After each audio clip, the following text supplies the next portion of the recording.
Unlimited মেয়াদ চাই এবং সেই সঙ্গে এই মোবাইল সেবা খাতে যে ৬টি দফা দাবি করছে জনমুক্তি আন্দোলন, এটা নিয়ে আমি বলতে চাই যে মোবাইলের যে ডাটা প্যাকেজ, ডাটা বা এমবি, এগুলো আমরা কিনে থাকি, এগুলো ভিন্ন ভিন্ন মেয়াদে মোবাইল কোম্পানিগুলো দিয়ে থাকে এবং ভিন্ন ভিন্ন দামে দিয়ে থাকে। এই ভিন্ন ভিন্ন মেয়াদে দেওয়ার কারণে আমরা যখন একটা ডাটা প্যাকেজ কিনি, সেখানে নির্ধারিত সময় পর অব্যবহৃত ডাটাগুলি বা এমবিগুলো একবারে মেয়াদ শেষের নামে কেটে নেওয়া হয়। আমরা আর সেগুলো ব্যবহার করতে পারি না। কেন ব্যবহার করতে পারবো না? এগুলো কি মাছ, মাংস, আলু, পটল, এগুলো কি গলে যায়, পচে যায় যে আমাদের ফেলে দিতে হবে? এগুলো তো একটি টেকনিক্যাল বায়বীয় প্রোডাক্ট। এগুলো কম্পিউটার সফটওয়্যার অ্যালগোরিদমের মাধ্যমে মানুষ নিজেই ইনপুট করে দিয়েছে যে এত জিবি, এত টাকা মেয়াদ, এতদিন, এত টাকা এতদিন মেয়াদ থাকবে। সেখানে ওই মেয়াদ সিস্টেমের নামে কেন আমাদের ডাটাগুলো কেটে নেওয়া হবে?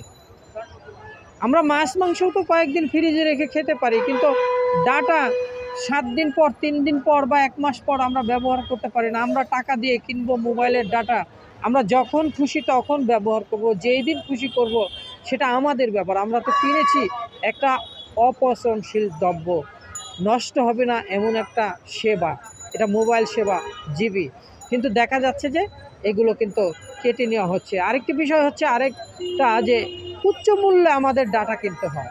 আপনারা দেখবেন যে এবছর মোবাইলের প্রতি জিবিতে, এই সাম্প্রতিক বছরগুলোতে প্রতি জিবিতে কিন্তু 20 টাকা বাড়ানো হয়েছে। 20 টাকা, এই 20 টাকা বাড়ানোর কারণে এখন আমাদের প্রতি জিবি কিন্তু কিনতে হচ্ছে 69 টাকা দিয়ে কিনতে হচ্ছে, 69 টাকা।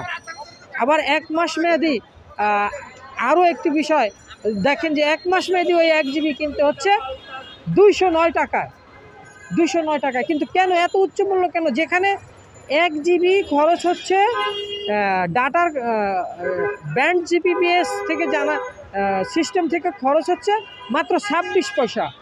26 পয়সার 1 জিবি এমবি কেন এত উচ্চ মূল্য হবে? আবার আরেকটি বিষয় দেখেন যে আমরা টক টাইম, তারপর বান্ডিল অফার, মিনিট অফারগুলো কিনছি, সেগুলোও কিন্তু কেটে নেওয়া হচ্ছে নির্ধারিত দিন পর। সেগুলোরও জনমুক্তি আন্দোলন আনলিমিটেড মেয়াদ চায়। আবার ইনকামিং আউটগোয়িং দেখেন, ইনকামিং আউটগোয়িংয়ের বিষয়টা, ব্যালেন্সের বিষয়টা দেখেন।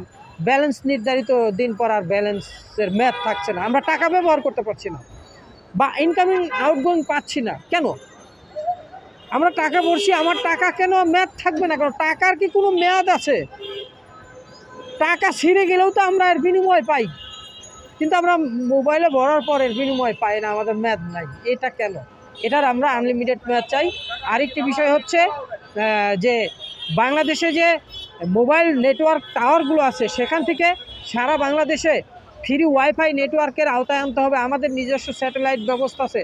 একটা জাতিকে যদি ডিজিটাল বা স্মার্ট করে গড়ে তোলা আর প্রয়াস থাকে, ইচ্ছা থাকে, তাকে অবশ্যই কিন্তু ডিজিটাল যুগে প্রবেশ করাতে হবে, অর্থাৎ ডিজিটাল বা স্মার্ট সেবা খাতে প্রবেশ করাতে হবে।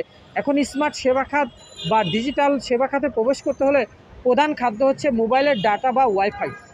এখন এটারই যদি উচ্চ মূল্য থাকে, তাহলে আমরা ডিজিটাল কিভাবে হব, স্মার্ট কিভাবে হব? তাই আমরা চাই যে পৃথিবীর অনেক দেশেই কিন্তু ফ্রি ওয়াইফাই নেটওয়ার্ক সেবা আছে।